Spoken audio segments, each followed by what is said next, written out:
Code media நேயர்களுக்கு வணக்கம். நான் Anand. South Africa versus India இந்த கிரிக்கெட் மேட்சை தான் இன்றைக்கி உலகத்தில் இருக்க அனைத்து கிரிக்கெட் ரசிகர்களும் அவளோட எதிர்பார்த்துக்கிட்டு இருக்காங்க. என்ன காரணம் அப்படின்னா, இரண்டு புதிய அணிகள் ரொம்ப வருஷம் கழிச்சு ஃபைனல் ஆட போகுது அப்படிங்கிறதாங்க. ஏன்னா லாஸ்ட் ஒரு 10-11 வருடங்களாகவே இந்தியா ஐசிசியோட ஃபைனல் வரைக்கும் தான் வந்திருக்கு. பட் ஆனால் கப் எதுவுமே வின் பண்ணதே இல்லை. அதே போல் ஆப்போசிட்டில் இருக்க சவுத் ஆப்பிரிக்காவும் இது வரைக்குமே லாஸ்ட் 30 வருஷ வரலாற்றை எடுத்து பார்த்தாலுமே கூட அவங்களால ஒரு ஐசிசி கோப்பையை கூட வெல்ல முடியல. இதில் இந்தியா மட்டும் விதிவிலக்கு இல்லைங்க. நான் சொன்ன மாதிரி 2007 தான் கடைசியாக அவங்க T20 வேர்ல்டு கப்பை வின் பண்ணியிருக்காங்க.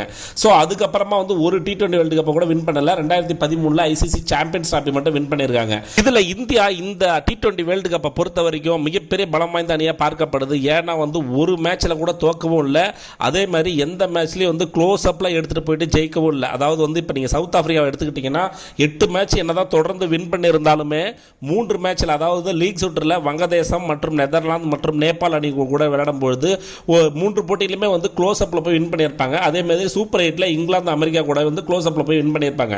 பட் ஆனால் இந்தியாவை பொறுத்த வரைக்கும் பெரிய பெரிய அணிகளான ஆஸ்திரேலியாவை வீழ்த்தும் போது சரி, அதுக்கப்புறமா இங்கிலாந்தை வீழ்த்தும் போது சரி, அதுக்கு முன்னாடி பாகிஸ்தானை வீழ்த்தும் போது சரி, எளிதாகவே வெற்றி பெற்றாங்க அப்படின்னு தான் சொல்லணும். இன்னைக்கு நடக்கிற மேட்ச்ல யார் தான் வின் பண்ணுவாங்க அப்படிங்கிறத இன்னைக்கு மிகப்பெரிய கேள்வியா இருக்கு. அனைத்து ரசிகர்களும் கிட்டத்தட்ட கிரிக்கெட் ஜாம்பவான்கள், கிரிக்கெட் எக்ஸ்பர்ட் சொல்றது என்ன அப்படின்னா, இந்தியாவிற்கு அதிகமான சாதகங்கள் இருக்கு அப்படிங்கிற மாதிரி தான் சொல்றாங்க. என்ன காரணம் இந்தியா வின் பண்றதுக்கான ரீசன் அப்படின்னு சொல்லி கேட்டீங்கன்னா, இந்தியாவோட மிகப்பெரிய பலமே பேட்டிங் தாங்க. ஆல்ரெடி நம்ம டீமோட கேப்டன் ரோஹித் சர்மா மிகப்பெரிய டச்சில் இருக்காரு. எல்லா மேட்ச்லயுமே நல்லா பெர்ஃபார்ம் பண்ணிட்டு வராரு. முக்கியமா நாக் அவுட் மேட்ச்ல. ரெண்டாவதா கோலி என்னதான் பெர்ஃபார்மன்ஸ் பண்ணனாலும் அவரோட ஆட்டம் தான் இன்னைக்கு மிகப்பெரிய ஒரு கேள்விக்குறியா இருக்க போகுது அப்படிங்கிற மாதிரி சொல்றாங்க.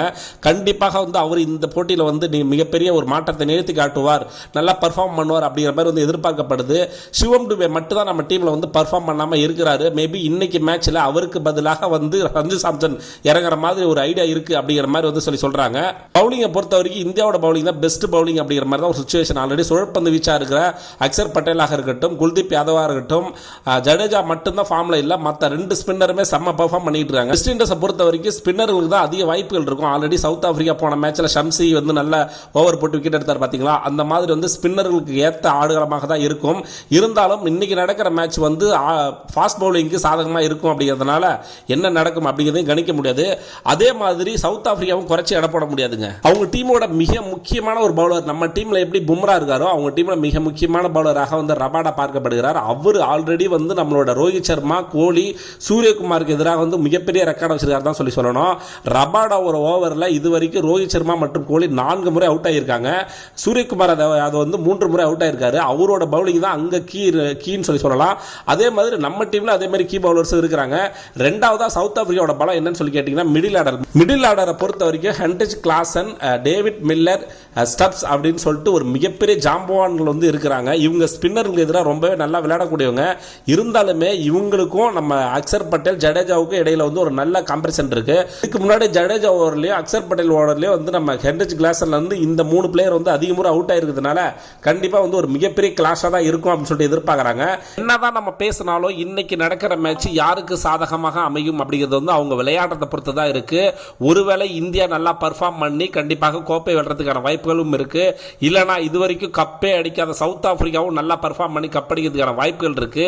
ஏன்னா 2 அணிகளுமே சம பலத்தோட தான் இருக்கு அப்படிங்கிறது தான் நிதர்சனமான உண்மை அப்படின்னு சொல்லிக்கிட்டு, இந்தியாவோட 2 லெஜண்ட் பேட்ஸ்மேனான ரோஹித் சர்மா மற்றும் விராட் கோலியோட கடைசி T20 வேர்ல்டு கப் இதுதாங்க.